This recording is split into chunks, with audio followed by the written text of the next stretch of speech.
Google assistant के बारे में हम थोड़ा जानकारी प्राप्त करेंगे।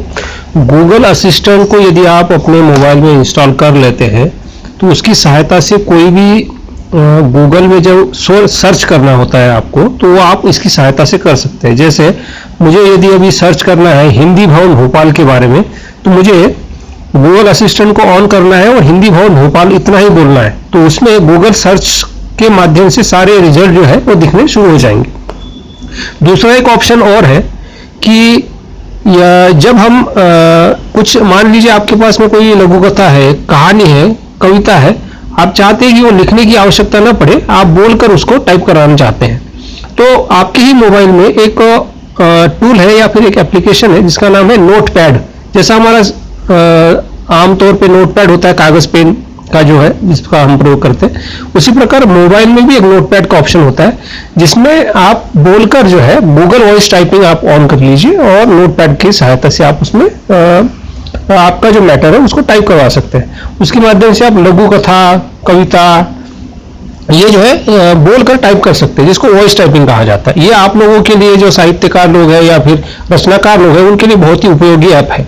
इसके अलावा हम और देखेंगे कि आत्मनिर्भर भारत का आजकल बहुत अभियान चल रहा है। इसके अंतर्गत हम क्या कर सकते हैं कि जो चाइनीज ऐप है, जैसे कई सारे चाइनीज ऐप आपने देखे होंगे, सुने होंगे, जैसे कि किम्बो है, उसके बाद में टिकटॉक है, यूसी ब्राउजर है, शेयर इट है, तो इनको हमें टालना है और इनकी जगह यदि हमें स्वदेशी ऐप का पर्याय चाहिए तो हमारे पास में मित्रो ऐप है, मित्रो टीवी ऐप है। उसके बाद में से नमस्ते का भी एक जो है हमारे पास में एक ऑप्शन है। उसके बाद में शेयर चैट का भी हमारे पास एक ऑप्शन है। और जियो ब्राउजर जो है, ब्राउजर जो है यूसी ब्राउजर कई मोबाइल में होता है, वो सुरक्षित नहीं माना जाता है क्योंकि चाइनीज कंपनियों के ऐप जो है आजकल बैन कर दिए गए हैं गवर्नमेंट के द्वारा। तो जियो ब्राउजर भी आप इसमें प्रयोग कर सकते हैं। इसके साथ ही आप शेयर ऑल का भी एक ऑप्शन है, शेयर चैट, शेयर इट का जो ऑप्शन था उसके स्थान, और एक नमस्ते भारत जो है ये भी एक ऑप्शन हमारे भारतीय ऐप में उपलब्ध है। इनकी सहायता से आप जो है मोबाइल का जो है मोबाइल में भारतीय भाषा में काम करने में आपको आसानी होगी, सुविधा होगी। और ये ऐप केवल भारतीय भाषाओं में नहीं, अन्य कामों के लिए भी उपयोग में आने वाले हैं। अच्छा, इनके प्रयोग में हमको एक बात ध्यान रखनी होगी, एक सावधानी बरतनी होगी कि कोई भी ऐप जब हम डाउनलोड करें तो हमें पहले ये पता कर ले कि उसका ऐप का डेवलपर कौन है। जो डेवलपर है उसी का ऐप हमें पता होना चाहिए कि किसका है ये प्रोडक्ट, जो है किस डेवलपर का है। हम उसी डेवलपर का यदि ऐप डाउनलोड करेंगे तो हमारे पास साथ धोखेबाजी नहीं होगी। जैसे आपने देखा होगा कि व्हाट्सएप है, आप ढूंढते व्हाट्सएप है लेकिन व्हाट्सएप के मिलता जुलता नाम जिसका डेवलपर कोई और ही है वहां पे दिखाई देता है, हम गलती से उसको ऐप कर लेते हैं, ऐप को डाउनलोड कर लेते हैं और वो डाउनलोड होने के बाद में कई बार हमें पता चलता है कि वो तो फेक ऐप था या ऐसा कुछ, जिससे धोखेबाजी होने की भी संभावना होती है। जैसे बैंक के बारे में कई लोग जो है जो फ्रॉडेंट होते हैं वो गलत सलत ऐप बना के जो है लोगों को लूटने का काम करते हैं, तो इससे हम बचाव कर सकते हैं। तो हमें पहले पता कर लेना चाहिए कि उसका डेवलपर कौन है।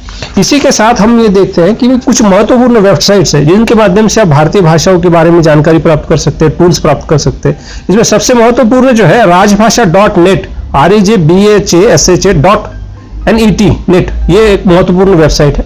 प्रदीप पराशर जी ने इनको बनाया है इस वेबसाइट को, इसको आप एक बार देखिए, चाहे तो आप इसको नोट कर लीजिए। राजभाषा.net ये एक महत्वपूर्ण वेबसाइट है। इसके अलावा एक और वेबसाइट है जिसका नाम है hindietools.com।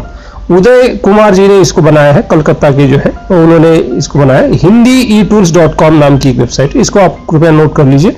इसके बाद ज्ञानयज्ञ.info, ज्ञानयज्ञ.info, GYANYAGYA.info इस नाम की एक वेबसाइट है। इसमें आपको मोबाइल और कंप्यूटर से जुड़ी हुई जो बेसिक जानकारी है उससे संबंधित कई सारे वीडियोस आपको मिलेंगे और इसी नाम का जो है एक यूट्यूब पर चैनल भी है, ज्ञानयज्ञ.info, इसको कृपया नोट कर लीजिए। इसके साथ भारत सरकार द्वारा कुछ ऐप लॉन्च किए गए हैं, जैसे कि लीला राजभाषा, प्रवीण, प्रबोध और प्राज्ञ परीक्षा के बारे में ये एक जो पाठ्यक्रम है उनको पूरा करने के लिए जो लोग करना चाहते हैं उनके लिए जो है एक बहुत अच्छा ऐप है लीला राजभाषा। इसके अलावा एक और ऐप है जिसका नाम जो है लीला प्रवाह है, इसके माध्यम से आप हिंदी के पाठ, शब्दकोश और प्रशासनिक शब्दावली से परिचित हो सकते हैं। यह भी राजभाषा सीडैक के माध्यम से इसको बनाया गया। इसके बाद ई महाशब्दकोश एक बृहत महाशब्दकोश है, जिसमें शब्दकोश के बारे में आप जानकारी प्राप्त कर सकते हैं। इसके अलावा वैज्ञानिक तथा तकनीकी शब्दों को जानने के लिए आप commission for scientific and technical terminology, जो CSTT के नाम से जाना जाता है, उनका एक एप्लीकेशन है जिसको CSTT पब्लिकेशन ग्लोसरी जो है वो आपको प्ले स्टोर से मिल जाएगी। इसको भी आप डाउनलोड करके इसका लाभ ले सकते हैं। इसमें वैज्ञानिक और तकनीकी शब्दों से आपका परिचय होगा जो हिंदी में है। आमतौर पे देखा जाता है कि विज्ञान और तकनीकी के शब्द जो हिंदी में उपलब्ध नहीं है, ऐसा माना जाता है, तो ये भ्रम आपका टूट जाएगा यदि आप इस एप्लीकेशन को देखते हैं। साथ ही मैंने जो भारतीय भाषाओं के जो अनुप्रयोग है उससे संबंधित कुछ PPT बनाए हैं जो आपको slideshare.net/राहुल खटे ऐसा यदि आप टाइप करेंगे तो उसमें आपको कई सारे PPTs मिल जाएंगे। तो ऐसी जो महत्वपूर्ण जानकारी है ये हमने आज इस कार्यशाला के माध्यम से प्राप्त की। धन्यवाद।